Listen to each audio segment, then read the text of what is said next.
आजचा प्रश्न आहे, गोदावरी नदीची वाहण्याची दिशा खालीलपैकी कोणती आहे?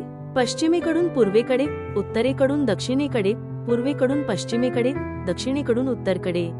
आणि याचे अचूक उत्तर आहे पश्चिमेकडून पूर्वेकडे. गोदावरी नदी ही भारतातील दुसऱ्या क्रमांकाची सर्वात मोठी नदी आहे. तिचा उगम महाराष्ट्रातील नाशिक जिल्ह्यातील त्र्यंबकेश्वर येथे होतो. ती मुख्यतः पश्चिमेकडून पूर्वेकडे वाहते आणि शेवटी आंध्र प्रदेशमधून बंगालच्या उपसागरात मिळते.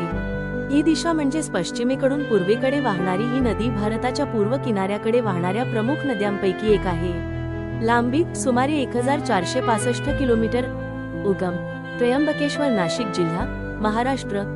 वाहण्याची दिशा पश्चिम ते पूर्व. राज्ये महाराष्ट्र, तेलंगणा, आंध्र प्रदेश, ओडिशा आणि छत्तीसगड. मुख्य मोठी उपनद्या मंजिरा, प्राणहिता, इंद्रावती, सबरी. गोदावरीला दक्षिणेची गंगा असेही म्हणतात कारण ती अनेक धार्मिक आणि सांस्कृतिक दृष्टिकोनातून महत्त्वाची आहे. आणि आपल्या चॅनेलला नक्की सबस्क्राईब करा.